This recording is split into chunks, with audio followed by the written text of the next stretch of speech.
క్షమించండి.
मम जीवन हेतुना कंठे पद्मामि शुभगे त्वं देव शरदां शतम् मांगल्यधारण मुहूर्तस्सु मुहूर्तोऽस्तु।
సారీ రాజు, నీకు ఉరిశిక్ష ఖాయం చేస్తూ ఆర్డర్స్ పంపారు.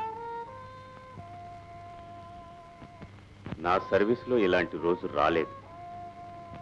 ఇలాంటి రోజు వస్తుందని నేను ఎప్పుడూ అనుకోలేదు. కానీ నా సర్వీసులో ఇలాంటి రోజు ఎప్పుడూ ఒకప్పుడు వస్తుందని నాకు తెలుసు సార్. ఇంత తొందరగా వస్తుందని మాత్రం అనుకోలేదు. చూడు బాబు, ఈ శిక్ష అమలు జరిపే ముందు నేరస్తుడి చివరి కోరిక తీర్చడం మా విధి. చట్టరీత్యా అందుబాటులో ఉన్న నీ కోరిక ఏదైనా చెబితే. సార్, సముద్రంలో మునిగిపోతున్న వాడిని చివరి కోరిక ఏమిటి అంటే ఏం చెబుతాడు సార్? బయటకు తీసి ప్రాణాలు కాపాడమంటాడు. అలాగే ఉరి తీయబడే వాడిని చివరి కోరిక ఏమిటి అంటే శిక్ష తప్పించమంటాడు. అది మీ వల్ల కాదు సార్. అలాంటప్పుడు ఎందుకు సార్ ఇవన్నీ అడగడం? సార్, చచ్చిపోయిన వాడికి ఇంజెక్షన్ ఇవ్వడం ఎంతో, చావబోయేవాడికి పంచపక్ష ప్రమాణాలు పెట్టడం కూడా అంతే సార్. నాకేమొద్దు సార్. లేదు బాబు, పోయే ప్రతి ప్రాణికి పోయే ముందు తులసి తీర్థం పోసేది పోయే ప్రాణాన్ని ఆపటానికి కాదు, తృప్తిగా ప్రాణం పోవటానికి. అలాగే ఈ కోరిక తీర్చడం కూడా అంతే. పుట్టగానే ఎవరో తెలియకుండా పిలిచే మొట్టమొదటి పిలుపు అమ్మ. అందుకే నేను పోయేటప్పుడు కూడా చిట్ట చివరగా ఆమెనే పిలిచిపోవాలని సార్. సార్,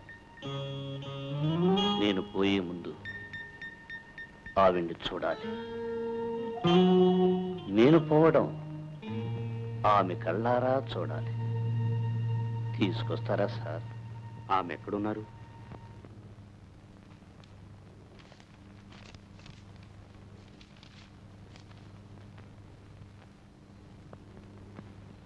ఉరి తీయబడే ముందు రాజు నిన్ను చూడాలనుకుంటున్నాడు.